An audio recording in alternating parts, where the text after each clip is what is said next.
बहुजनांच्या महापुरुषांना अभिवादन करून तथागत गौतम बुद्ध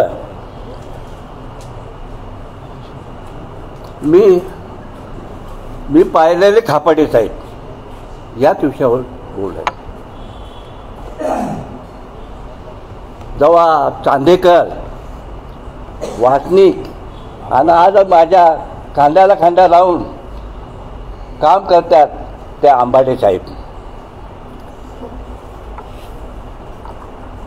बघा ही मात्र खापडे की सांगत असताना माहिती बॉम्बचेचं ऑफिस सांगितलंय रास्तापेठमध्ये होतं. असंच तब्येत ठीक नसल्या कारणाने बहुतेक दिवस मी बॉम्बचेच्या ऑफिसला गेलो नाही. आंबाडे साहेबांना चांदेकरांना विचारलं, अरे अंकल क्यों नहीं आ रहे, क्या बात है भाई, आपको घर मालूम है?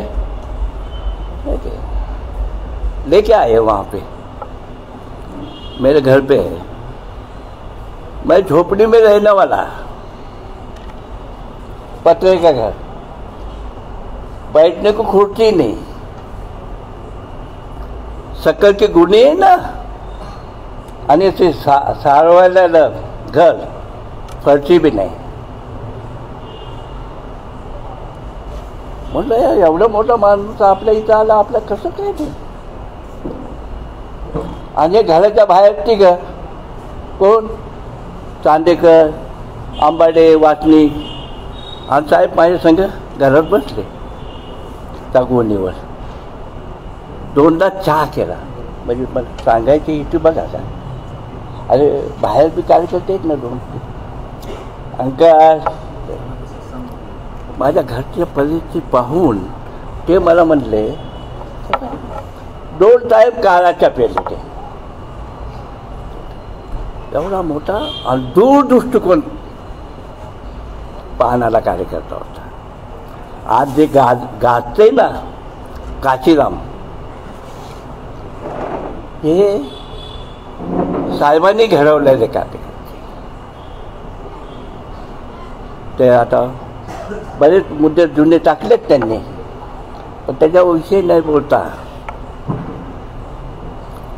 ह्या देशामध्ये बामणी व्यवस्थेमध्ये सर्व जातीला एकामेकीबद्दल दोष केलेला दाखवलाय. तो खालचा, तो वरचा, तो वरचा. आणि मी तुम्हाला सांगतो, डावे विचारसरणीमध्ये माझे दिवस जास्त गेले होते समाजवाद्यामध्ये. तिथून मला एक मंत्र भेटला. खरं म्हणतात इलेक्शन आलं, आमच्या पुण्यामध्ये SMDC उभा राहिला. एवढं फिरायचे, पण ज्या घरात बाबासाहेबाचा फोटो दिसल तिथंच ते म्हणायचे पाणी घ्या आपल्याला. मी बऱ्याच वाद केला त्या. बाबासाहेब तिच्याबरोबर याला ताण कशी काय लागते, त्याच्यावरून माझा तर्क मी तयार केला. की बाबासाहेबांनी या देशामध्ये ज्याला पाणी देत नव्हते त्याचा महाराष्ट्र सत्याग्रह करून त्या अस्पृश्यांना पाणी दिलं. पण कधी राष्ट्रसेवादारामध्ये हे उल्लेख येत नव्हते. आणि जेव्हा फिल्मी हिस्टरचे निरू फुले त्यांच्या कार्यक्रमामध्ये त्यांच्या बैठकीमध्ये बोलते, अरे फुले आम्हाला तुम्ही सांगू शकत नाही, तर बाबासाहेब तर केव्हा सांगणार तुम्ही. फुले बोलले स्वतः त्या तुमच्या समाजवाद्यांचं आहे ना ते शेंगड रोडला ऑफिस, राष्ट्रसेवादार, तिथं फाटकीने बोलले ते.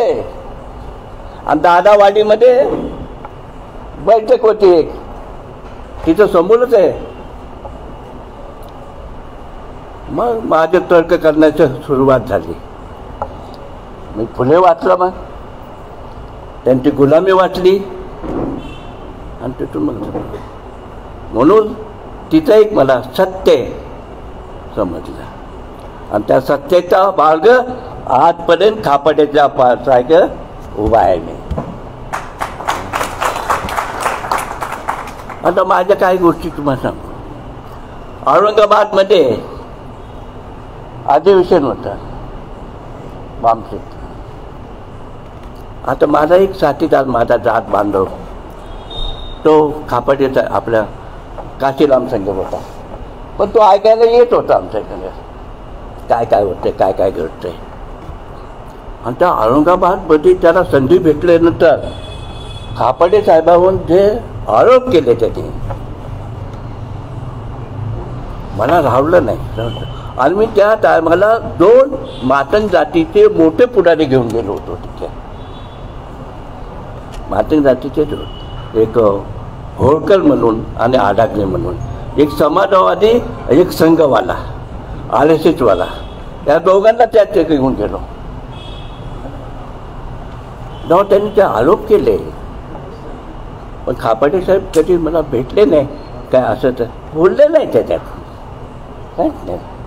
आणि तिथं 2-3 वक्त्याच्या नंतर मला बोलायला संधी भेटली. खापाटे साहेबांवर लावल्याने जेवढे आरोप होते तेवढे खोडून मी सांगितलं. मग म्हणलं नाही माझा दात बांधव आहे म्हणून. मी विचारांचा खऱ्या अर्थाने आम्ही आहे का, जे आमच्या विचाराचे असेल तेच आमचे खरे नातेवाईक असतात. खोडून काढलं. मला ते दोघं मत झाले, तो आपल्या जातीचा आहे ना. जातीचा नाही, पण विचारांचा पाहिजे.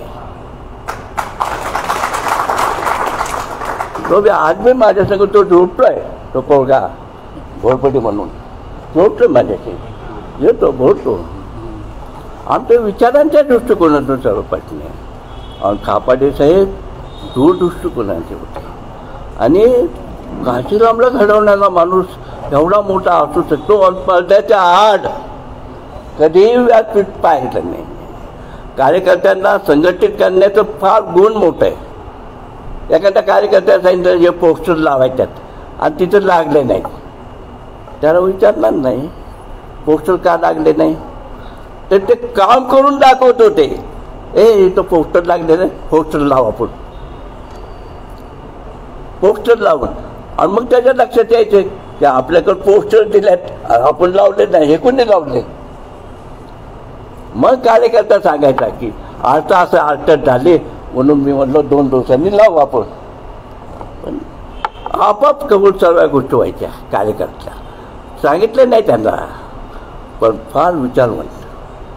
अहो 4 भिंतीच्या आत सुट्टी नाही भेटली, त्याच्यावर एवढं मोठं संघटन बांधणं कोणत्या गोष्टी नाही. दिनाबाना, काशीराम साहेब आणि खापाटे साहेब आज देशव्यापी आहे त्यांचं नाव, देशव्यापी.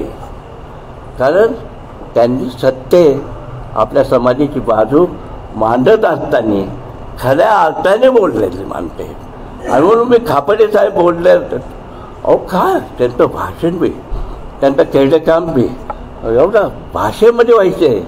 हो म्हणायचो जायला ह्यो माणूस पक्का आहे, हा ह्यो माणूस पक्का आहे. मला काय जास्त वाचन नव्हतं, पण तर्क करण्याची दृष्टिकोन मला जास्त होते. तर्क, आणि त्या तर्कांनी मी बरोबर जोडून घ्यायचो.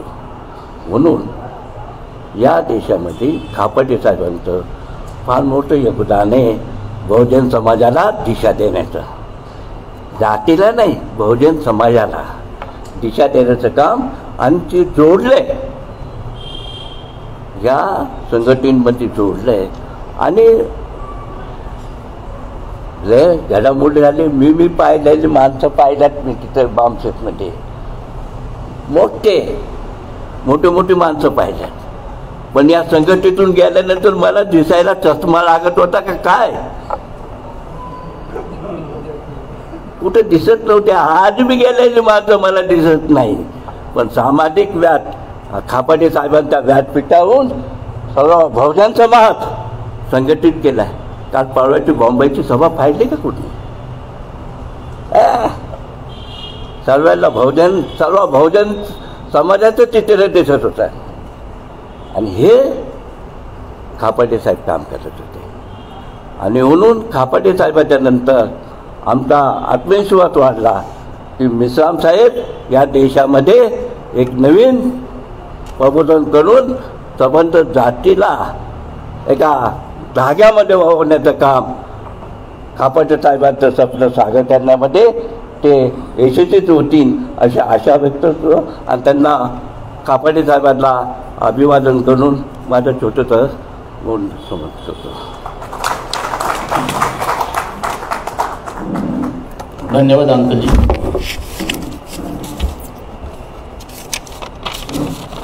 यानंतर आपले मुख्य मार्गदर्शक सन्माननीय आजच्या खऱ्या अर्थानं आजच्या सभेचे ते अध्यक्ष होते, पण आपण त्यांना मुख्य मार्गदर्शन म्हणून या ठिकाणी ठेवलेलं आहे. माननीय डी अंबाडे साहेब, खापाटे साहेबाचे सहकारी आणि राष्ट्रीय कोषाध्यक्ष बामसेब, मी आपल्याला विनंती करतो की आपलं मनोगत आपण या ठिकाणी व्यक्त करायचं आहे.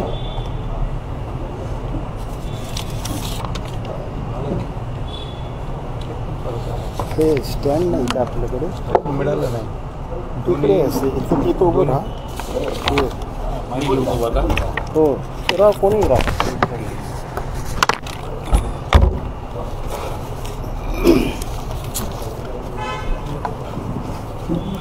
सभी महापुरुषों को प्रथमतः अभिवादन. मंच पर बैठे वक्तागण एवं उपस्थित सभी साथियों, आज खापर्डे साहब की स्मृति कार्यक्रम है. 24 साल हुए हैं. लीप ईयर के हिसाब से छठा स्मृति कार्यक्रम है. साथियों, खापर्डे साहब के साथ जो पल बिताए हैं उसे मैं आपके सामने रख रहा हूं. साथियों, जब मैं माननीय डी.के. खापर्डे साहब के संपर्क में आया और उनसे पहचान एवं परिचय के बाद उनके साथ जो नज़दीकी संबंध अनुभव किया, उसकी कुछ झलकियाँ बता रहा हूँ. 1972 में मेरे आरएमएस ऑफिस के साथी मनोहर आटे के द्वारा आयोजित की गई बामसेब की मीटिंग अटेंड करते समय खापर्डे साहब के साथ पहचान हुई. बार बार मीटिंग में आने जाने के दौरान उनके साथ संपर्क एवं संबंध बढ़ते चला गया.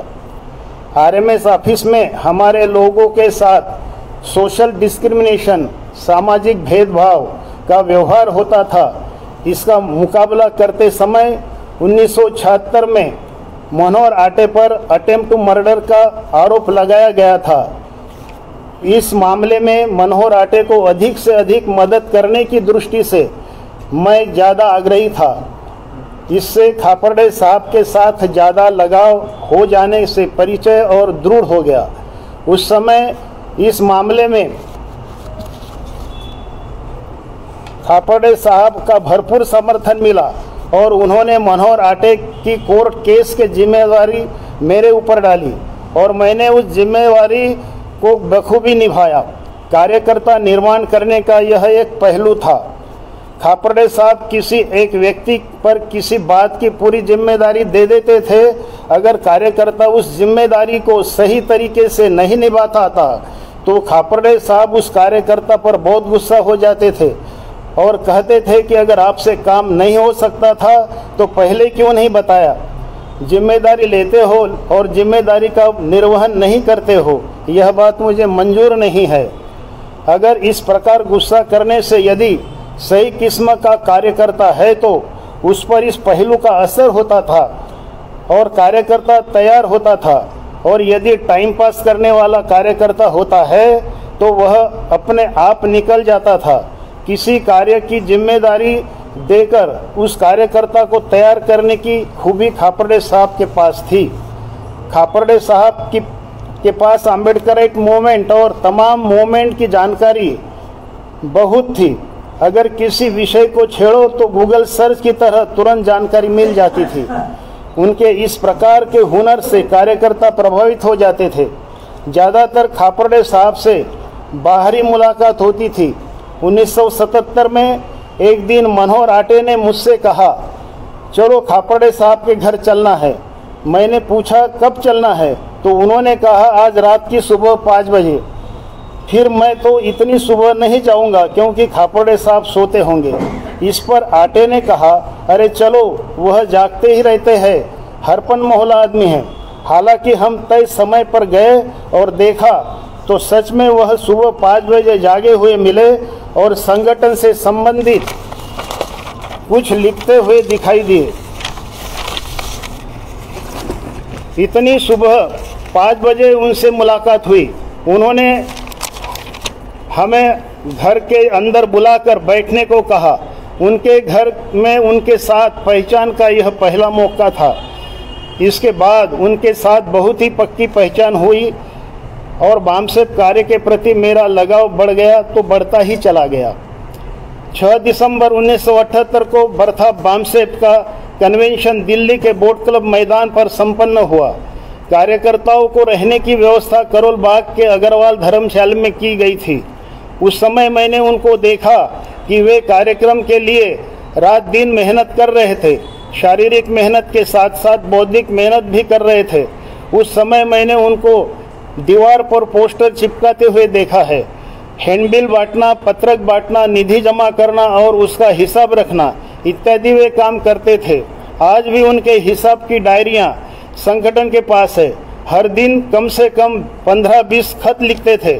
पत्र व्यवहार करना, मैगजीन का मैटर तैयार करना, संपादकीय लिखना, पोस्टर, हैंडबिल का सेटअप गेटअप देखना आदि सभी प्रकार के काम वे स्वयं करते थे। इसके साथ साथ खुद की नौकरी भी संभालते थे। 1974 से 1981 तक मैंने यह भी देखा कि नौकरी करते समय किसी कर्मचारी को उसके नौकरी में किसी भी प्रकार की समस्या निर्माण हुई तो बामसेप के लेटर हेड पर पत्राचार द्वारा निवेदन करके प्रभावी रूप से समस्या का निराकरण करते थे। उनका अंग्रेजी ड्राफ्टिंग बहुत ही प्रभावशाली था। उनका ड्राफ्टिंग सामने वालों पर असरदार होता था। उस समय बामसेप का पुणे के पिंपरी एरिया स्थित हिंदुस्तान एंटीबायोटिक्स कंपनी में बहुत बड़ा दबदबा था। उस कंपनी में किसी प्रकार की भर्तियां, रिक्रूटमेंट की एडवर्टाइज निकली तो बामसेप के कार्यालय 146 ज्ञानेश्वर लाज, रास्ता पेट, पुणे 11 में कंपनी द्वारा लेटर आते थे और रिक्रूटमेंट के लिए संगठन के तरफ से प्रतिनिधि भेजने के लिए कहते थे। इस तरह के लेटर और अन्य सरकारी दफ्तरों में से भी आते थे। खापर्डे साहब का जन्म 13 मई 1939 को नागपुर के आनंद नगर में सीताबर्डी क्षेत्र में हुआ था। खापर्डे साहब का पूरा नाम देवीदास गौड़ूजी खापर्डे था। उनकी पढ़ाई नागपुर के साइंस कॉलेज में, जो नागपुर यूनिवर्सिटी से लगकर है, बीएससी रसायन शास्त्र तक हुई थी। उनकी मां यशोदाबाई ने मजदूरी करके खापर्डे साहब को शिक्षा दिलवाई। किसी तरह से एमबीबीएस के लिए प्रवेश तो ले लिया, लेकिन गरीबी की वजह से उन्होंने बीएससी तक की शिक्षा प्राप्त की। उसके बाद पुणे के एचई हाई एक्सप्लोजिव फैक्ट्री में जूनियर साइंटिफिक असिस्टेंट के पद पर 14 मई 1963 में रिज्यूम दिया था। उसके कुछ समय बाद माननीय खापर्डे साहब ने काशीनाथ धनविजय की बेटी के साथ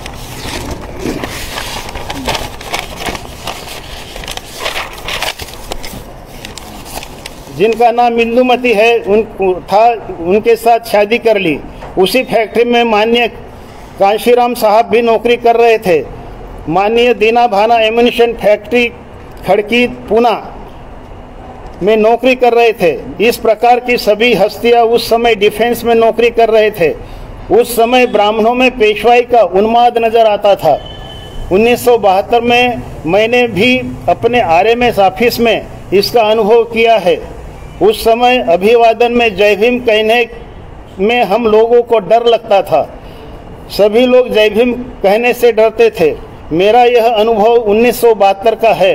अगर मेरे इस समय ब्राह्मणशाही इस कदर था तो 10 साल पहले खापड़े साहब के ज़माने में ब्राह्मणशाही का उन्माद कितने बड़े पैमाने पर रहा होगा, यह समझना होगा।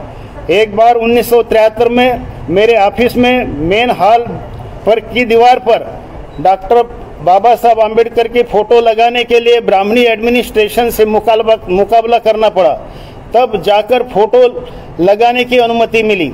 ब्राह्मणवादी लोग केवल फ़ोटो लगाने के लिए राजी नहीं थे। इससे यही प्रतीत होता है कि पुणे के अन्य ऑफिस का 10 साल पहले का कालावधि में ब्राह्मणशाही कितना क्रूर अपमानजनक रहा होगा, हम केवल उसकी कल्पना मात्र कर सकते हैं। उस दौरान दीना भाना और कुछ अन्य साथियों ने डॉक्टर बाबा साहब आम्बेडकर जयंती की छुट्टी नहीं मिली इसलिए आंदोलन छेड़ दिया था, जबकि भट्टों के अन्य सभी त्योहारों की छुट्टियां मिलती थी। अगर ब्राह्मणों के हर त्योहारों की छुट्टियां मिलती है तो हमारे महापुरुषों के जन्मदिन की छुट्टी क्यों नहीं मिलती है?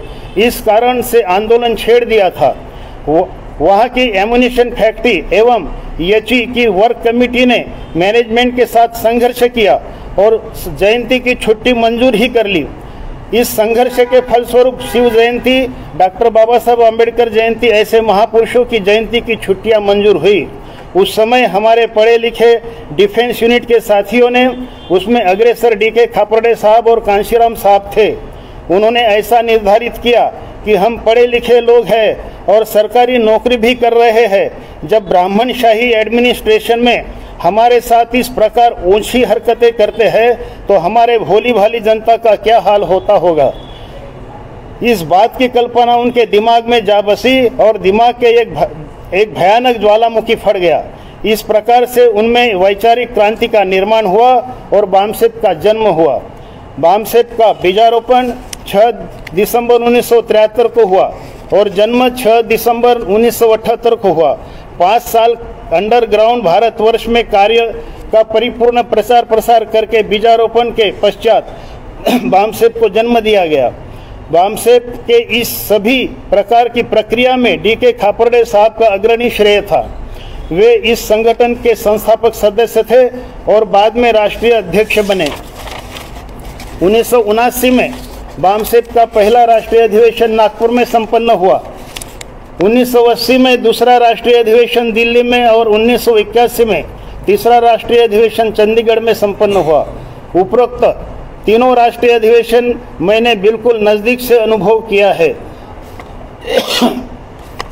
अधिवेशन को संपन्न बनाना, कड़ी मेहनत करना, भरपूर जागरण, स्टेज संभालना, माप को संभालना, किचन संभालना, संचालन आदि इस तरह की सभी कसरतें उनको एक साथ करनी पड़ती थी, क्योंकि उस समय कार्यकर्ताओं का भारी अभाव था।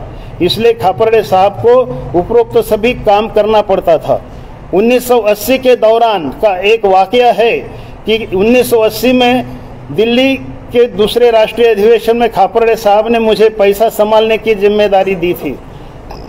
उस समय एक सीनियर कार्यकर्ता ने अधिवेशन स्थल से तकरीबन 1 किलोमीटर दूरी के अंतराल पर चाय पीने के लिए लेकर चला गया।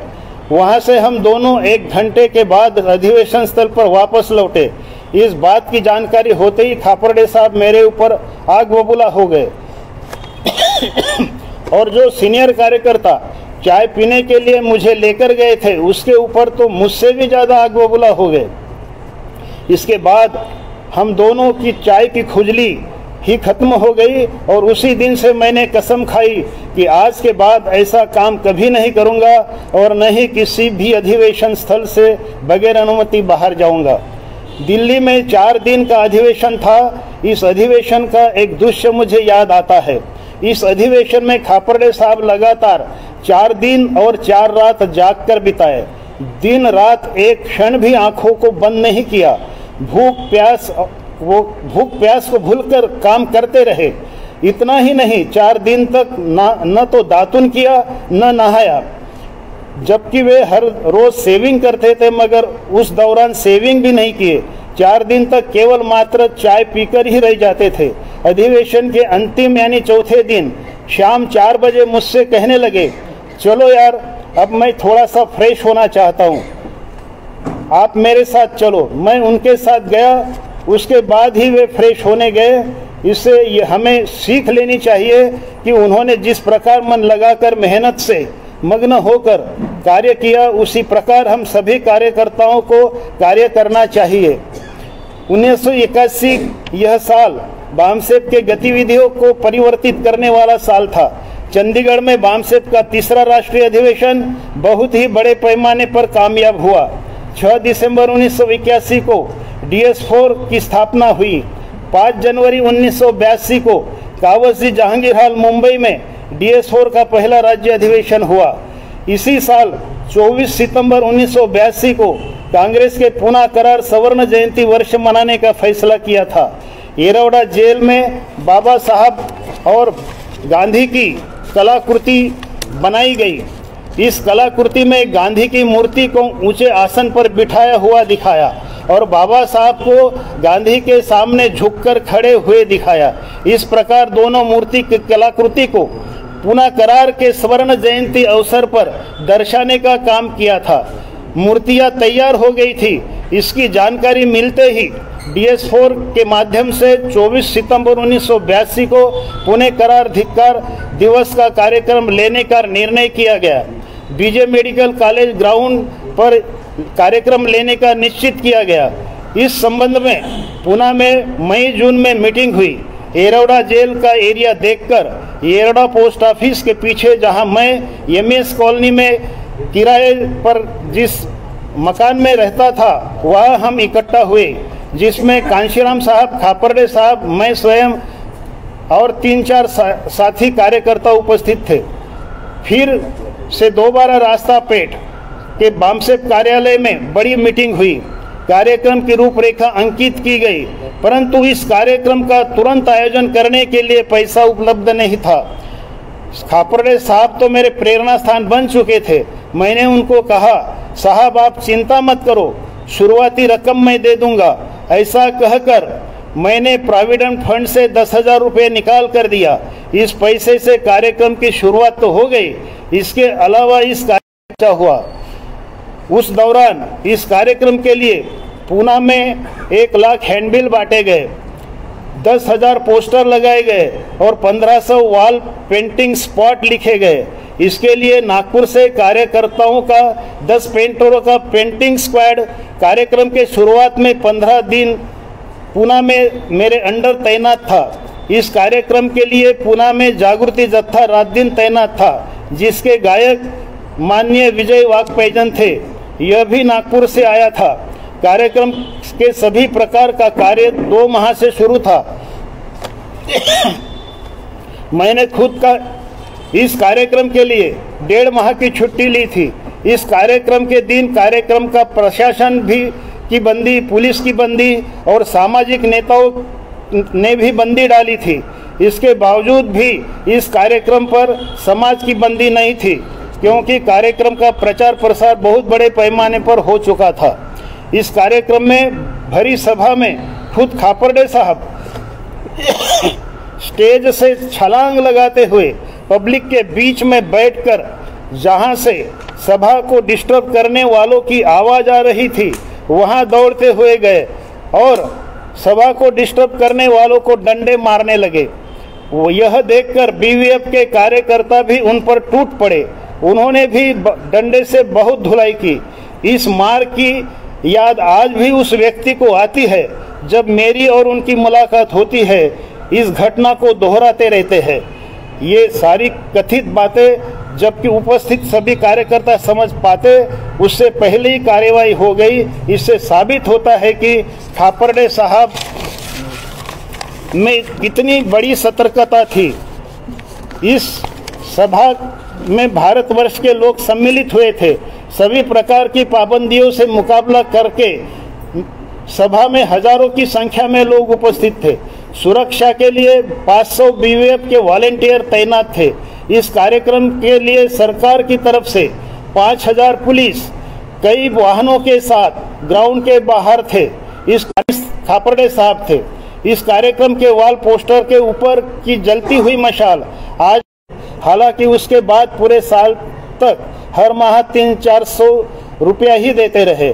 हम लोगों की तरफ से जितना मिलता रहा उसी में वे गुजारा करते रहे।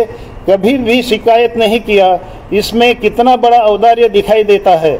हम लोग जब भी खापर्डे साहब के घर में जाते थे तो वे हमेशा अपनेपन की भावना से ही आदरातिथ्य करते थे। नाश्ता और खाना हमेशा उनके यहाँ मिलता ही था। उस समय मैंने स्वयं उनके घर में रेशनिंग का अनाज खाते हुए देखा है। खापर्डे साहब का इतना बड़ा कार्य देखकर मैं हैरान हो गया। इसलिए मैंने भी तय कर लिया कि मुझसे जितना होगा उतना बामसेप के लिए हमेशा कार्य करता रहूँगा। उसके साथ साथ यह भी तय किया कि खापर्डे साहब खुद की फैमिली छोड़कर बामसेप का कार्य करने के लिए देश भर घूमते फिरते हैं, तो हमें भी कम से कम 8 या 15 दिन में एक आध बार उनके घर में जाकर बातचीत करते रहना चाहिए। इस प्रकार मैंने तय किया और वैसा ही किया। मुझे जैसे जैसे समय मिला वैसे वैसे मैंने यह काम प्रामाणिकता से किया। इसलिए खापर्डे साहब निश्चिंत रहते थे। नागपुर में संगठन में प्रिंटिंग प्रेस से बहुजन टाइम्स मराठी दैनिक पत्रिका प्रकाशित होती थी। इसको शुरू करने के लिए भी निधि इकट्ठा किया गया था। इसके लिए मैंने व्यक्तिगत लोन निकालकर 10,000 रुपये दिया था। नागपुर के इसी प्रेस में हमारे कार्यकर्ता को एक गरीब ब्राह्मण के बारे में हमदर्दी पैदा हो गई और उसको प्रेस में काम पर रखा गया। केवल 6 माह में इस गरीब ब्राह्मण ने इस प्रिंटिंग प्रेस में यूनियन बना ली और हड़ताल किया। इससे प्रिंटिंग प्रेस को तालाबंदी करने के लिए बाध्य होना पड़ा। तालाबंदी के प्री पेमेंट के लिए भी एडवांस रकम का बंदोबस्त करना पड़ा। इसमें भी मैंने व्यक्तिगत स्तर पर 10,000 रुपया नागपुर में भेजा। ऐसे वक्त पर व्यक्तिगत स्तर पर कार्यकर्ताओं को खापर्डे साहब तैयार करते थे और जिम्मेदारी उठाने में प्रथम खुद का हिस्सा रहता था। 1980 में राष्ट्रीय अधिवेशन में ऐसे ही पैसों की कमी पड़ गई थी। तब व्यक्तिगत स्तर पर कार्यकर्ताओं को तैयार करके खापर्डे साहब ने इसकी भरपाई की थी। इस काम में मैंने भी उनको 2,500 रुपये दिया था। पूना में डॉक्टर बाबा साहब आम्बेडकर उद्यान के सामने बुक स्टॉल लगाने की प्रथा प्रथमता 1976 में बामसेप ने ही शुरू की। इसको शुरू करने के पीछे खापर्डे साहब की प्रेरणा थी। आज जैसे दिखाने के लिए साहित्य है, उस समय ऐसा कुछ भी साहित्य नहीं था। उस समय पेपर शीट पर डॉक्टर बाबा साहब आम्बेडकर एवं राष्ट्रपिता महात्मा फुले के कोटेशन को लिखकर समाज में जागृति की जाती थी। रात भर जागकर स्टॉल के मंडप को सजाने का कार्य किया जाता था। खापर्डे साहब खुद वहां रहकर कार्य का मार्गदर्शन करते थे। वे खुद अनेक कार्यक्रमों के में पोस्टर लगाते और छानबीन करते थे कि सभी तरफ पोस्टर लगा है या नहीं, वॉल पेंटिंग की जा रही है या नहीं। इसको भी वे खुद देखते थे। कार्यक्रम अथवा अधिवेशन के सभी प्रकार की व्यवस्था अच्छे ढंग से हो रही है या नहीं, इसकी वे स्वयं अपनी नज़र की निगरानी से करते थे। वे प्रथम कागजों पर प्लानिंग करते थे और प्लानिंग के अनुसार सभी को काम का डिस्ट्रीब्यूशन करके स्वयं भी काम करते थे और काम करवा कर लेते थे। अंग्रेजी और हिंदी भाषा पर उनका बहुत प्रभुत्व था। यह उनके साहित्य से दिखाई देता है। किताब लिखते समय रेफरेंस के लिए कुछ आवश्यक किताबें मेरे से भी लेकर जाते थे। संगठन में अनेक बार उतार चढ़ाव आया और वे अनेकों बार उसका मुकाबला बड़े ताकत के साथ करते थे और खुद राइट डायरेक्शन में जाने का निर्णय लेकर ही बाद में दूसरों को बताते थे। लेकिन अपना कहना और अपना खुद का मत दूसरों पर कभी थोपते नहीं थे। दूसरों को सही निर्णय लेने की खुली छूट देते थे। कार्यकर्ताओं ने दोनों तरफ की बात सुनकर ही निर्णय लेने के लिए बताते थे। आज जो हमें दिखाई दे रहा है और हम जो देख रहे हैं कि सभी कार्यकर्ता सही निर्णय लेने की दिशा में तैयार हो गए हैं, वे केवल खापर्डे साहब की बदौलत तैयार हो रहे हैं। 1983 में लिमिटेड पॉलिटिकल एक्शन DS4 माध्यम से चुनाव लड़े गए थे। यह हरियाणा राज्य में लड़े गए थे। इस राज्य में चुनाव प्रचार प्रसार के लिए कार्यकर्ता एवं पैसों की रसद 95% महाराष्ट्र से भेजी गई थी। पूना से हम भी 20,000 रुपया लेकर दिल्ली पहुंच गए थे। खापर्डे साहब हमें हरियाणा राज्य के फील्ड वर्क पर लेकर गए। हम दिल्ली से हरियाणा टैक्सी से गए थे। टैक्सी में हम 4 लोग थे। साथ में हम लोग पोस्टर, हैंडबिल आदि लेकर गए थे। उस जगह पर मायावती से मुलाकात हुई। वह हरियाणा राज्य की चुनाव की जिम्मेवारी संभाल रही थी।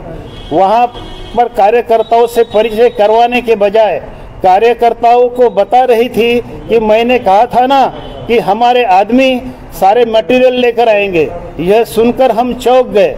मैंने खापर्डे साहब को कहा कि उसको हमारा नहीं तो कम से कम आपका तो सम्मान करना चाहिए था, लेकिन उसने ऐसा नहीं किया।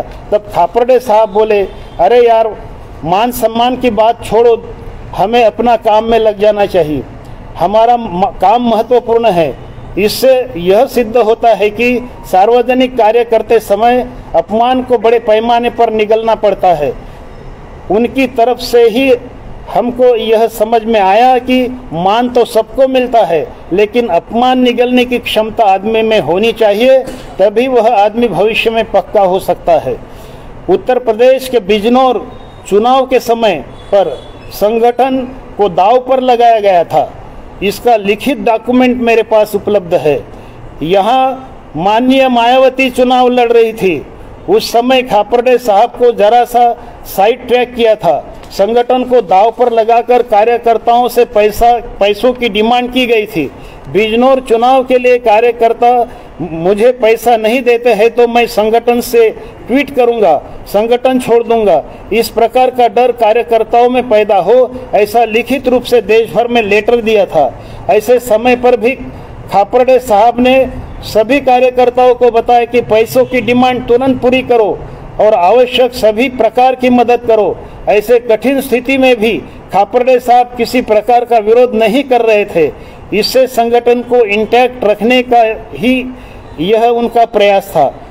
पैसा और मैन पावर की मदद बिजनौर के लिए उनके कहने पर महाराष्ट्र से भेजी गई।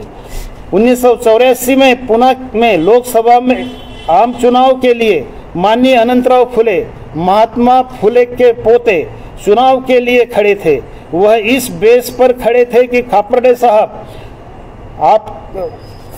साहब को उन्होंने कहा था कि साहब, आपका ऊपर सेंट्रल में कुछ भी हुआ हो, यह चुनाव मैं आपके मार्गदर्शन और आपकी इन्वॉल्वमेंट पर ही लड़ रहा हूं, अन्यथा उम्मीदवारी पीछे ले लूंगा। कार्यकर्ताओं को उनके कार्य और कार्य पद्धति पर कितना बड़ा विश्वास था, यह सिद्ध होता है। इसलिए खापर्डे साहब ने माननीय अनंतराव फुले जी को विश्वास दिलाया और आखिर में यह चुनाव खापर्डे साहब के मार्गदर्शन के अनुसार लड़ा गया। संगठन में दूसरे स्तर पर काम करने वाले सेकंड लाइन लीडरशिप वाले भारतवर्ष के कार्यकर्ताओं पर अविश्वास बढ़ता गया। इसका परिणाम 1986 में पुनश्च बामसेप निर्मित में हुआ। इस पर देश भर के कार्यकर्ताओं ने उनको आग्रह किया कि लीड करने के लिए बाध्य किया। खापर्डे साहब ने लीड तो किया, नेतृत्व को भी स्वीकार किया, लेकिन नेशनल प्रेसिडेंट पोस्ट पर दूसरों को ही नियुक्त किया। उसमें बामसेप के नेशनल प्रेसिडेंट माननीय तेजेंद्र सिंह झल्ली को बनाया। 0 से पुनश्च बामसेप का निर्माण हुआ। दिन रात एक करके प्रचार प्रसार किया, नए सिरे से साधनों का निर्माण किया और बामसेप को आगे बढ़ाया। बामसेप को नए सिरे से राष्ट्रीय अधिवेशन 1987 से लिए जाने की शुरुआत की गई, क्योंकि 1982 से 1986 तक के वर्षों में राष्ट्रीय अधिवेशन हुए ही नहीं, क्योंकि कांशीराम ने बामसेप को शैडो ऑर्गेनाइजेशन, परछाई संगठन घोषित किया था और DS4 का काम शुरू किया था। बाद में इसको बंद करके BSP का काम शुरू किया था। अब उन्हें केवल बामसेप के कार्यकर्ताओं को आधार बनाकर BSP को ही आगे बढ़ाना था, इसलिए बामसेप को शैडो ऑर्गेनाइजेशन घोषित किया था। 1987 से 1999 के आखिर तक खापर्डे साहब के कार्यकाल में उन्होंने संगठन में 3 बदलाव देखे, अप एंड डाउन, लेकिन खापर्डे साहब जरा भी टस से मस नहीं हुए और न ही डगमगाए, बल्कि उन्होंने सभी आह्वानों का बड़ी ताकत से मुकाबला किया। उनके साथ खड़े रहने वाले को आंदोलन में, बामसेप के कार्य में, बामसेप के प्रवाह में बड़ी स्थिरता से खड़ा किया। सही निर्णय लेने के लिए सिखाया, आंदोलन चलाने के लिए सिखाया। इससे आज भी कार्यकर्ता किसी भी कठिन प्रसंग का सामना करने के लिए तैयार रहते हैं। यह क्षमता रखने का सामर्थ्य उनके अथक प्रयत्न से ही हुआ है। खापर्डे साहब के पास जानकारी एवं इंफॉर्मेशन का बहुत बड़ा खजाना था। बटन दबाओ और जानकारी ले लो, इस प्रकार के थे। समाधान होने तक बोलते रहते थे, जरा भी थकते नहीं थे, इसलिए कार्यकर्ता भी तैयार होते रहे। 1984 को पुणे स्थित शनिवारवाड़ा पर एक कार्यक्रम लिया गया था। उसमें कांशीराम साहब आए हुए थे। पहले उनको तराजू में बिठाकर 1 रुपये के डॉलर में तोला जाता था। उनके वजन के भारों भार रुपयों के सिक्के निधि के तौर पर दिए जाते थे। इस कार्यक्रम में उनको तराजू में तोलने के बजाय उनके वजन के बराबर सिक्के की जितनी रकम होती थी उतनी रकम नोटों के स्वरूप में देना तय हो गया था। यह रकम 16,000 रुपये की थी, लेकिन इतनी रकम पूरी होने में 1,000 रुपया कम पड़ रहा था। किसी भी हालत में खापर्डे साहब को यह रकम पूरी करके देनी ही थी। अब कैसे पूरा होगा, कहाँ से लाया जाएगा, यह सवाल उनके दिमाग में चल ही रहा था कि उतने में ही उन्होंने मुझे देखा और बुलाकर कहा कि आपकी उंगली में जो अंगूठी है इसे बेच डालो और पैसा ले आओ, उससे निधि की रकम पूरी हो जाएगी। यह अंगूठी 4 दिन पहले ही लिया था कि किसी आपत्तिजनक परिस्थिति में काम आ सके। उनका यह आदेश सुनते ही कुछ ही क्षणों में उस समय के हमारे कार्यकर्ता माननीय प्रकाश भालेराव को साथ में लेकर अंगूठी तोड़ने के लिए सुनार की दुकान में गया और तोड़ने के बाद जो रकम आई वह रकम खापर्डे साहब को सुपुर्द कर दी। रकम पूरी करने के बाद यह निधि की थैली कांशीराम साहब को भेंट की गई। इससे यह ध्यान में आता है कि आंदोलन चलाने के लिए निधि देने का वचन किसी भी हालत में पूरा करना कितना आवश्यक है और उन्होंने वैसा ही किया। 1986 में एक बार फील्ड वर्क करने के लिए उन्हें असम जाना था। तब वे मेरी सूटकेस लेकर गए क्योंकि उनके पास बड़ी सूटकेस थी। उनको यह सफ़र पहली बार फ्लाइट से करना था। वापस आते समय वे ट्रेन से आए। ट्रेन के सफ़र में उनकी सूटकेस चोरी हो गई। यह बात उनकी नींद खुल गई। तब पता चला। सूटकेस जगह जगह पर ढूंढ कर निकाला, कहीं मिली नहीं। बाद में उनको वो सूटकेस ट्रेन के टॉयलेट के पास मिली। सूटकेस मिलते ही उनकी परेशानी दूर हो गई क्योंकि उसमें संगठन के महत्वपूर्ण दस्तावेज थे। उन्होंने यह किस्सा मुझे सूटकेस वापस देते समय बताया। आज भी वह सूटकेस अपने पास संभाल कर रखा हूँ। 1986 में खापर्डे साहब का पुणे में अरवनकड़ू तमिलनाडु में IME फैक्ट्री में प्रमोशन पर तबादला हुआ था। 1-1.5 साल तक वहाँ नौकरी करते रहे। उसके बाद वहीं से जूनियर साइंटिफिक अफसर के पद से 31 अगस्त 1987 को रिटायर्ड हो गए। इसके बाद वे फुल टाइमर के तौर पर बामसेप के राष्ट्रीय प्रचारक बने। 1988 की बात है। खापर्डे साहब बीमार चल रहे थे। उनको बवासीर की बीमारी ने जकड़ लिया था, जिसकी वजह से वे अपनी मां की मृत्यु पश्चात पुणे में रहकर भी नहीं आए क्योंकि वे पाइल्स का ऑपरेशन के लिए शिवाजी नगर पुणे स्थित डॉक्टर पुंगलिया हॉस्पिटल में भर्ती थे। ऑपरेशन हुए 1 दिन ही हुआ था। उन्होंने मुझे फ़ोन करके बताया कि मेरे ऑपरेशन के कारण मैं मां की अंतिम विधि में नहीं आ सकता, यह काम आप ही संभाल लेना। इस तरह से पूरी जिम्मेदारी के साथ इस कार्य को मैंने ही संभाला। उनके फैमिली की तरफ ध्यान देना, उनके बच्चों के एजुकेशन की तरफ ध्यान देना इत्यादि उपरोक्त सभी प्रकार के काम को उनका खुद का काम समझकर ध्यानपूर्वक से करता था। वे अपनी फैमिली के बारे में पत्र लिखकर या टेलीफोन के द्वारा हमेशा मुझसे पूछताछ करते थे और मैं सारी जानकारी देता था। एक बार 1989 में खापर्डे साहब ने मुझे औरंगाबाद बामसेप ऑफिस में बुलाया। वहाँ पर वामन मेश्राम साहब भी थे। उस समय औरंगाबाद से बामसेप का देश भर में काम चलता था। उस समय मुझे कुछ पेंडिंग काम दिया था। वह काम हिसाब किताब का था। वह काम मैंने रात दिन मेहनत करके 5 दिन में पूरा किया। शायद उनकी उपस्थिति में ही यह काम करवा कर लेना था। एक रात रात के 3-4 बजे मेरे पास आए और कहा, अरे आप अभी तक सोए नहीं? मैंने कहा, साहब काम पूरा करके ही सोएंगे। उनकी निगरानी में काम करवा कर लेने की यह आदत मुझे बहुत अच्छी लगी। पूना में खापर्डे साहब अपनी फैमिली को मिलने के लिए आते थे, वह भी 3-4 माह के बाद केवल 1-2 दिन के लिए। इन दिनों वे फैमिली को बहुत ही कम समय देते थे, वही सर्वाधिक समय पूना के कार्यक्रम और पूना के मीटिंग के लिए दिया करते थे। पूना आते ही माननीय वामन मेश्राम का उनको फोन आता था कि खापर्डे साहब आप पूना से जल्दी वापस आ जाओ, पूना में आपका रुकना बहुत हो गया है। इस पर खापर्डे साहब कहते थे कि अरे वामन, मैं तो आज ही पूना पहुंचा हूं, तू डर मत, मैं 1-2 दिन रुक कर आ जाऊंगा। खापर्डे साहब अधिकारी रहकर भी संगठन का फील्ड वर्क हमेशा साइकिल से घूम घूम कर करते थे। उन्होंने 1990 तक लगातार साइकिल चलाई। उसके बाद उन्होंने पेट्रोल से चलने वाली एक छोटी सी मोपेड लूना खरीद ली। हालांकि वह भी बच्चों के लिए खरीदी थी, लेकिन कभी कभी पूना से लूना से आया जाया करते थे। एक बार पूना आए तो मुझे अपने घर बुलाया, क्योंकि उनको कुछ किताबें खरीदनी थी, इसलिए वे मुझे पूना शहर में लूना के पीछे बिठाकर लेकर गए। लूना चलाते समय भी उनके दिमाग में केवल संगठन की बातें गूंजती थी। हम लोग पूना कैंप में किताब खरीदने के लिए गए थे। वापसी के लिए पार्किंग में खड़ी लूना के लिए गए। लूना लेने के बाद खापर्डे साहब लूना स्टार्ट की और बोलने की धुन में आगे निकल गए।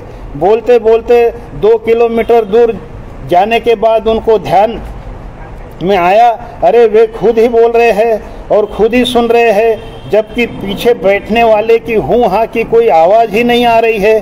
तत्पश्चात उन्होंने मुझे मुड़ कर देखा तो मैं पीछे बैठा नहीं हूँ, मैं तो पार्किंग की जगह पर ही खड़ा था, क्योंकि वे बात की धुन में ही गाड़ी स्टार्ट किए और उनको लगा मैं पीछे बैठ गया हूँ और वे तुरंत आगे निकल गए। वे वापस मेरे पास आकर कहने लगे कि अरे आप इधर ही रह गए।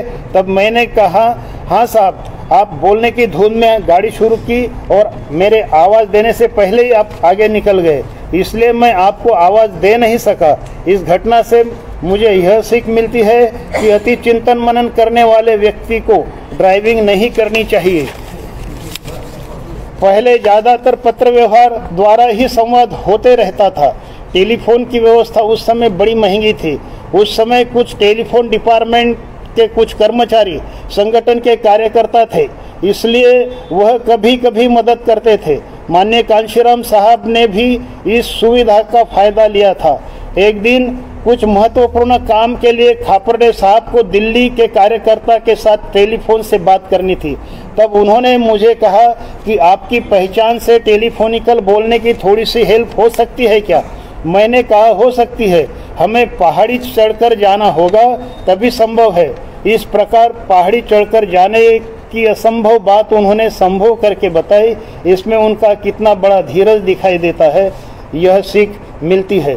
खापर्डे साहब बवासीर की बीमारी से ग्रसित थे। बवासीर का इलाज पूना के शिवाजी नगर स्थित पुंगलिया हॉस्पिटल में हुआ। ऑपरेशन के बाद डॉक्टर ने उनको कम से कम 15 दिन तक आराम करने की सलाह दी थी, लेकिन ऑपरेशन के 3 दिन बाद ही वे नागपुर में बामसेप के राज्य स्तरीय अधिवेशन के लिए चले गए। कुछ दिन बाद ऑपरेशन करने वाले डॉक्टर उनसे मुलाकात करने के लिए उनके घर गए कि यह असामान्य व्यक्ति कौन है जो पूरा आराम के बगैर ही भागदौड़ करने लगा। डॉक्टर साहब उनसे मिलकर आश्चर्यचकित होकर बोले कि असामान्य व्यक्ति ही इच्छा शक्ति के बल पर ऐसा काम पूरा कर सकते हैं। उस कालखंड में खापर्डे साहब ने भारत के सभी राज्यों में संगठनात्मक फील्ड वर्क किया था। उदाहरण के तौर पर महाराष्ट्र, गुजरात, हरियाणा, मध्य प्रदेश, छत्तीसगढ़, दिल्ली, पंजाब, जम्मू कश्मीर, उत्तर प्रदेश, बिहार, झारखंड, ओडिशा, पश्चिम बंगाल, असम, वर्तमान नॉर्थ ईस्ट के 7 राज्य, गोवा, आंध्र प्रदेश, कर्नाटक, तमिलनाडु, केरल आदि। उनके इस फील्ड वर्क का फायदा आज भी हम सबको हो रहा है। माननीय योगेंद्र यादव जैसे निर्माण हुए नेता उस समय के विद्यार्थी थे, वे चंडीगढ़ के केडर कैंप से प्रभावित होकर तैयार हुए कार्यकर्ता थे। इस प्रकार के और भी तमाम उदाहरण हैं। खापर्डे साहब की साउंड स्लीप रात के 3-4 घंटे की ही मात्र होती थी। उसके बाद वे दिन भर काम करने के लिए स्वतंत्र रहते थे। रात भर और दिन भर सफ़र करते हुए भी भाषण करते समय फ्रेश ही दिखते थे। थकान या आलस उनकी डिक्शनरी में कभी था ही नहीं। खापर्डे साहब की आखिरी तक 49 बॉम्बे पुणे रोड, बोपोडी, पुणे 3 में झुग्गी झोपड़ी जैसे घर में रहते थे। उनके परिवार के लोग भी वही रहना पसंद करते थे। वे हमेशा कहते थे कि हमारे समाज के लोगों को यह भी नहीं मिल पाता। समाज के दुखों को अनुभव करो, ऐसे परिवार को कहते थे। उनको उनकी उम्र में अच्छे घर में रहने का कभी सुख ही नहीं मिला। उस काल में शुरू से ही 49 बॉम्बे पुणे रोड, बोपोडी, पुणे 3 यही बामसेप संगठन का केंद्र था। यही से ऑल इंडिया में पत्राचार होता था। उनके कार्यकाल में 1986 से बामसेप के 13 राष्ट्रीय अधिवेशन संपन्न हुए। अनेक राज्य अधिवेशन, अनेक परिसंवाद और अनेक केडर कैंप संपन्न कराया। इसलिए संगठन का पूरे भारतवर्ष में प्रचार प्रसार के साथ विस्तार हुआ। सोशल और भौगोलिक नेटवर्किंग का जाल अधिक गति एवं बड़े पैमाने पर फैला होने के लिए 10 साल का प्लान बनाया गया। यह योजना पूरा करने के लिए उनका साथ हमें नहीं मिला।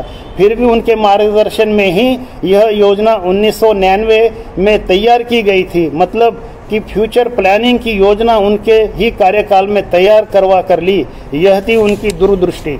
1999 पटना के 16वें राष्ट्रीय अधिवेशन में उनकी सेहत बिगड़ी हुई है, यह मेरे ध्यान में आया। उनके मूल आवाज़ में बदलाव महसूस हो रहा था। उनकी आवाज़ घोघरीली आवाज़ हो गई थी। तबीयत के बारे में मैंने पूछताछ की तो उन्होंने बताया, मुझे अपचन महसूस हो रहा है, चयापचय प्रक्रिया बिगड़ी हुई है, इसलिए बदहजमी महसूस हो रही है। यह सुनकर मेरे पास की हाजमोला की गोली की बोतल उनको दे दी। मैंने कहा, यह गोलियां खाओ, आपको अच्छा लगेगा। उन्होंने गोली की पूरी बोतल समाप्त की, फिर भी उन्हें अच्छा नहीं लगा। इस तरह की कठिन परिस्थिति में भी राष्ट्रीय अध्यक्ष के तौर पर उन्होंने राष्ट्रीय अधिवेशन पूर्णतः संपन्न किया। इस अधिवेशन में ही आगे के राष्ट्रीय अध्यक्ष माननीय वामन मेश्राम तय हुए। खराब सेहत की वजह से माननीय खापर्डे साहब ने यह जिम्मेवारी माननीय वामन मेश्राम पर सौंप दी। 14 जनवरी 2000 को माननीय वामन मेश्राम साहब ने माननीय खापर्डे साहब को सीधा मेरे घर पुणे में लेकर आ गए। आने के तुरंत बाद ही मेश्राम साहब ने मुझसे कहा कि खापर्डे साहब की शरीर में पीलिया के लक्षण दिखाई दे रहे हैं, इसलिए इनको तुरंत लोनावाला पीलिया सेंटर पर लेकर जाओ और वहां इलाज करवाओ, उससे यह जल्दी ठीक हो जाएंगे। एक बार मेश्राम साहब पीलिया के इलाज के लिए लोनावाला सेंटर पर दवा लेने के लिए गए थे, इसलिए उस पूर्वानुभव के आधार पर उन्होंने मुझे यह सलाह दी। मैंने उनको कहा, अभी दोपहर का समय हो गया है, कल सुबह हम इनको लेकर जाएंगे, क्योंकि वहाँ पर दवाई का डोज सुबह ही दिया जाता है।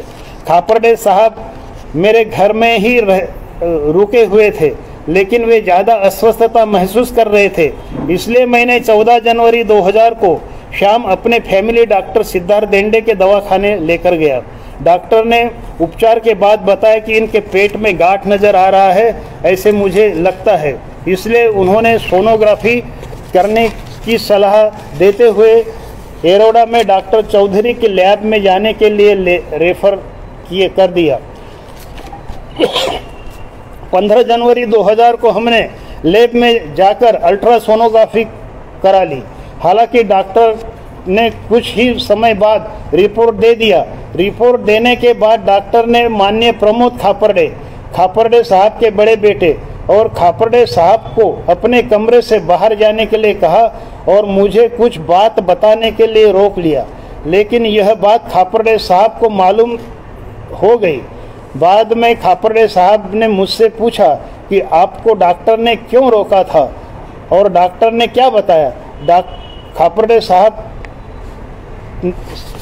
खापरडे साहब के पूछने पर उनको डायरेक्ट बताने की मेरी हिम्मत ही नहीं हो रही थी कि आपको कैंसर हुआ है।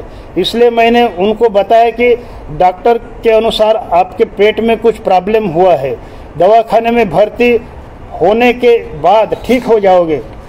उसके बाद शाम 8 बजे माननीय प्रमोद खापरडे के साथ उनको उनके घर भेज दिया। जाते समय रास्ते में उन्होंने 2 बार उल्टी भी की थी, ऐसा प्रमोद खापरडे ने बताया था।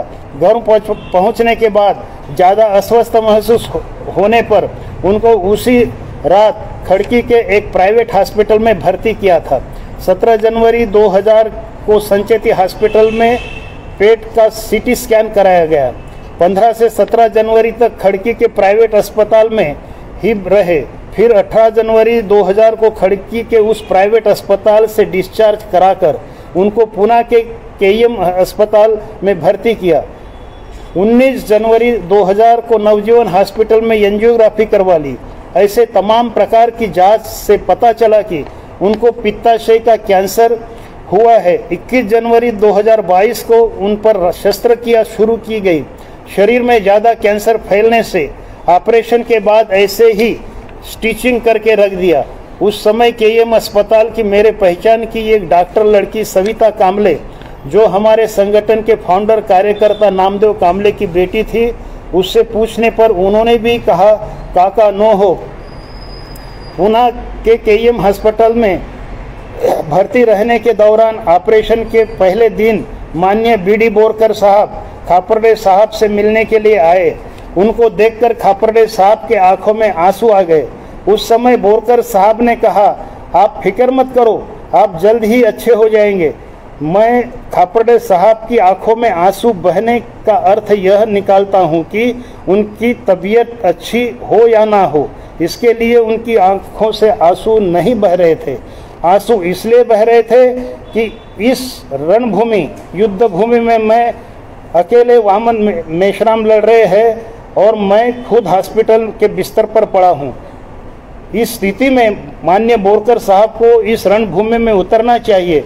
यह बात बीडी बोरकर को कैसे समझ में नहीं आ रही है, इसलिए खापरडे साहब की आंखों से आंसू बह रहे थे। मैं तो उनका शौच तक धोकर उनकी सेवा की है। एक दिन बाद मैं उनकी दाढ़ी बनाता था, रात दिन उनकी देखभाल करता था, जबकि उस दरमियान मुझे डायबिटीज़ था।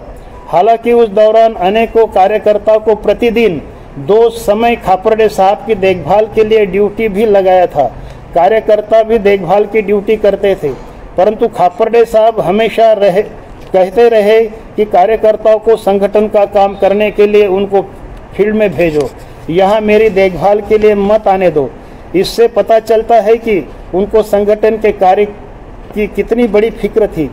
एक बार उन्होंने मुझसे कहा सभी जगह केवल मात्र वामन मेश्राम ही जा रहे हैं, उनके ऊपर काम का भारी लोड आ रहा है, जाओ मेरे घर से मेरा बैग लेकर आओ, अब मुझे फील्ड में जाना है, क्योंकि आने वाले समय के मेरे सभी कार्यक्रमों का रिजर्वेशन भी हो चुका है।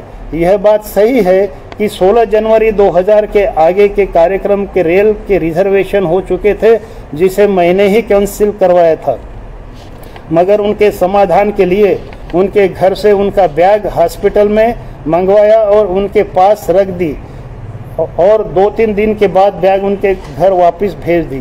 खापरडे साहब हॉस्पिटल में भर्ती रहने के दौरान हमेशा कहते थे इस देश में क्रांति लानी है, अभी बहुत कुछ करना बाकी है, क्रांति प्रवण स्थिति देश में निर्माण होने जा रही है और मैं बीमार हूँ। ऐसे कहकर वह बेचैन हो जाते थे।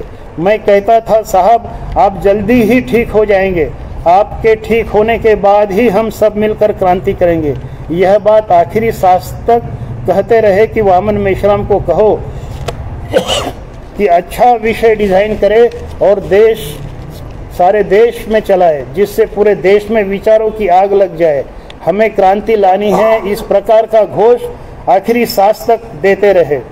तब उनकी हयात में मेश्राम साहब ने भारतीय राज्य घटना की स्वर्ण जयंती या शासक जाति की राज्य घटना के साथ की गई धोखेबाजी की स्वर्ण जयंती, इस ज्वलंत विषय पर देश भर 5000 कार्यक्रम लेने का निश्चित किया गया।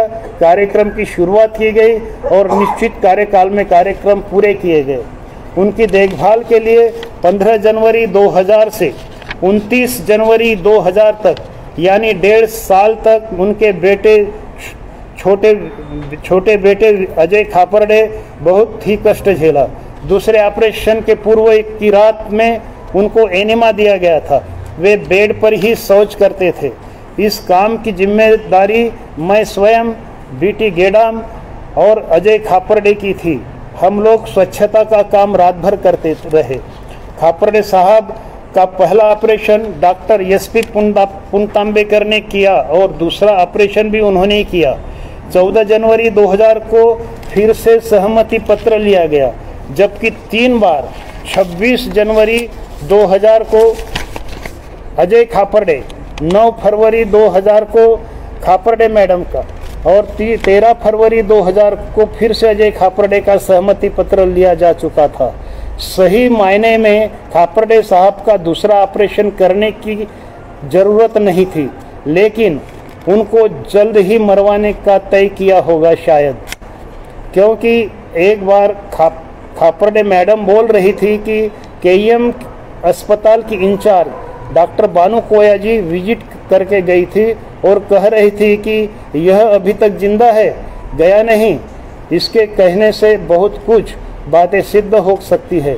दूसरे ऑपरेशन के बाद फाइल के सभी कागज हमारे कार्यकर्ता डॉक्टर अरविंद जीवन तारे रूबी हॉस्पिटल लेकर गए, क्योंकि वहाँ एक एक्सपर्ट डॉक्टर की विजिट थी। उस एक्सपर्ट डॉक्टर को सारे केस पेपर दिखाने के लिए गए थे। उस एक्सपर्ट डॉक्टर ने केस पेपर देखते ही रिएक्शन देते हुए कहा, यह किस मूर्ख ने दूसरा ऑपरेशन किया है। ऑपरेशन के बाद फटे हुए पेट को ऐसे स्टिच किया जैसे कि जानवर के साथ करते हैं, क्योंकि उनको दी जाने वाली दवाइयाँ, लिक्विड फूड्स इत्यादि सब उस स्टिचेस से बाहर निकल जाती थी। ऐसे स्थिति में भी वे 29 जनवरी 2000 के सुबह तक सांस लेते रहे। पहला ऑपरेशन होने के बाद हमारी एक आयुर्वेदिक डॉक्टर से वाघमारे नामक कार्यकर्ता के द्वारा पहचान हुई थी। उस डॉक्टर द्वारा बताई गई आयुर्वेदिक दवाइयों को मैंने खरीदकर स्वयं ही घर पर चूर्ण बनाकर उनको चुटकी चुटकी भर शहद के साथ दिन में 3 बार चटाता था। इस दवाई से वे अच्छे खासे लगने लगे थे। शायद उनका यही अच्छा खासा लगना ही उन डॉक्टरों को रास नहीं आया। होम्योपैथी की ट्रीटमेंट मुंबई बायकला यहाँ से शुरू की गई थी, लेकिन आयुर्वेदिक दवाई का प्रभाव ज़्यादा दिखने से होम्योपैथी दवाई बंद करके आयुर्वेदिक दवाइयाँ ही लेना शुरू रख दिया था। उनकी अच्छी सेहत के बारे में 4 फरवरी 2000 को केस पेपर पर डॉक्टर ने वेल हेल्दी का रिमार्क दिया। इससे उनकी तबीयत अच्छी तरह से दुरुस्त हो रही थी, लेकिन दूसरे ऑपरेशन से ही उनको धोखा हुआ। 29 फरवरी 2000 की काली रात को लगातार 5 दिन तक जागरण के कारण मैं घर चला गया। उसी रात अजय खापर्डे के साथ माननीय आर.डी. पाटिल और माननीय एच.जेड. वासनिक ऐसे 2 कार्यकर्ता की ड्यूटी लगाई थी। खापर्डे साहब उस रात कुछ ज़्यादा अस्वस्थ लग रहे थे, इसलिए एच.जेड. वासनिक ने उनको शहद चटाने का प्रयास किया। तब उन्होंने पूछा कि यह क्या है। एच.जेड. वासनिक ने बताया, यह शहद है, इसके सेवन से आपको ताकत मिलेगी। तब खापर्डे साहब ने उनको बताया, केवल बताया ही नहीं बल्कि एक दिव्य संदेश भी दिया, मुझे इस शक्ति का, ताकत का अभी कुछ उपयोग नहीं है। ये सभी ताकत और शक्ति आप लोग अभी मेश्राम साहब को दे दो, उनको आंदोलन करने के लिए इसकी बहुत ही ज़रूरत है। इतना कहकर उनकी सुध चली गई और फिर से वापस नहीं आई। सुबह 5 बजे माननीय एच.जेड. वासनिक का मुझे फ़ोन आया। उन्होंने मुझे जल्दी से बुलाते हुए बताया कि साहब बिल्कुल बेशुद्ध हो चुके हैं। यह सुनकर मेरी जान निकल गई। मैं तुरंत घर से निकला और केएम हॉस्पिटल पहुंच गया। मैंने डॉक्टर अरविंद जीवन तारे को फौरन हॉस्पिटल बुला लिया। हम दोनों साहब के पास खड़े थे। उस समय वे आखिरी सांस ले रहे थे। वहाँ पर केईएम हॉस्पिटल के डॉक्टर स्टाफ हाजिर नहीं थे। उसी समय डॉक्टर अरविंद जीवन तारे खुद ही उनकी छाती पर हाथ से पंपिंग करना शुरू कर दिया। पंपिंग जब तक शुरू था तब तक उनमें जान है ऐसा प्रतीत हो रहा था। जैसे ही पंपिंग करना बंद हुआ उसी क्षण उन्होंने आखिरी सांस भर ली। तत्पश्चात चारों तरफ वातावरण गंभीर हो गया। चारों तरफ मातम के बादल छा गए। कुछ भी समझ में नहीं आ रहा था। फिर भी हम लोगों ने डॉक्टर को बुलाया। डॉक्टरों ने चेक किया और डिक्लेयर किया सब समाप्त हो गया, ही इज डेड। उस वक्त सुबह के 7 बज रहे थे। इस खबर को मैंने भारतवर्ष के सभी कार्यकर्ताओं को फोन करके बताया। उसके बाद 1 मार्च 2000 को शाम को उनका अंतिम संस्कार करने का समय निश्चित किया गया। 1 मार्च 2000 को उनका शव विच्छेदन किया गया। इस काम के लिए माननीय सीजी बागड़े कार्यकर्ता की ड्यूटी लगाई गई थी। शव विच्छेदन किस कारण से किया गया यह मुझे समझ में नहीं आया। खापर्डे साहब के बाद एक सीनियर कार्यकर्ता ने ऐसा क्यों किया यह समझ में नहीं आया। दूसरे ऑपरेशन करने की क्या आवश्यकता थी? इस कारण को लेकर ही शव विच्छेदन होना चाहिए था, वह नहीं हुआ। कैंसर की वजह से खापर्डे साहब का मृत्यु होना तय था, लेकिन दूसरा ऑपरेशन नहीं होता तो वे 1-2 माह ज़्यादा जिंदा रह सकते थे, लेकिन नियति को यह मंजूर नहीं था। दूसरे ऑपरेशन के बाद केवल 15 दिन में ही चल बसे। जिस समय उनको होम्योपैथी की दवाई शुरू करनी थी उस समय डॉक्टर ने उनकी बीमारी की हिस्ट्री जानने के लिए 20 सवाल पूछे थे। उनमें से कुछ सवाल के जवाब यहाँ पर सवाल और जवाब के स्वरूप में बताया जा रहा है, जो कार्यकर्ता के लिए मार्मिक सवाल जवाब हो सकते हैं। सवाल है, आपके स्वभाव के वैशिष्ट्य क्या है? खापर्डे साहब का जवाब है, बहुत ही गर्म, गुस्सेदार, अपमान सहन नहीं होता और इसके लिए हाथापाई करने के लिए मैं आगे पीछे देखता नहीं हूँ। 24 सितंबर 1982 पुणे करार धिक्कार दिवस पुणे के कार्यक्रम के संदर्भ में मैंने जो पहले जानकारी दी है उसमें साहब का स्वभाव ध्यान में आता है। सवाल है, फिलहाल आपकी मनस्थिति कैसी है? खापर्डे साहब का जवाब है, पहले से आज का स्वभाव शांत है, चिड़चिड़ापन नहीं है और समझ बढ़ गई है। वे आगे कहते हैं, committed for social cause, so very eager to get recover and join to continue active social life.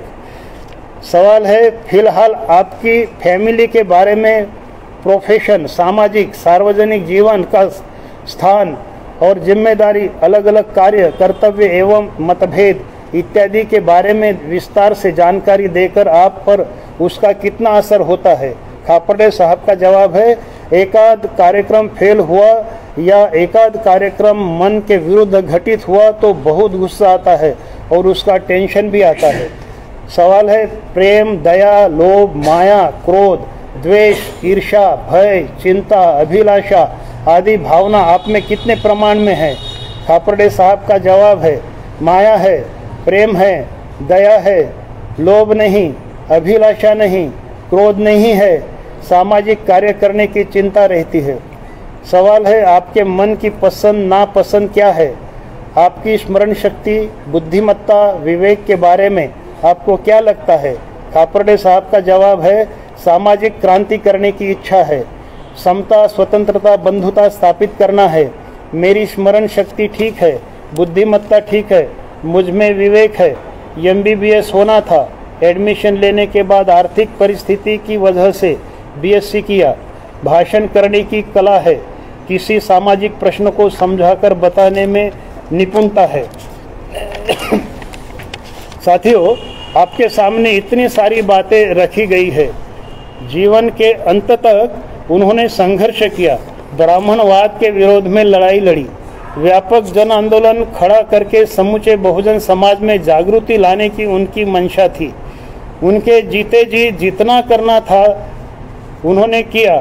अभी यह लड़ाई माननीय वामन मेश्राम लड़ रहे हैं, उनका साथ सोहयोग कर संगठन के प्रति हौसला अफजाई करने का काम करे, निरंतर काम करते रहे।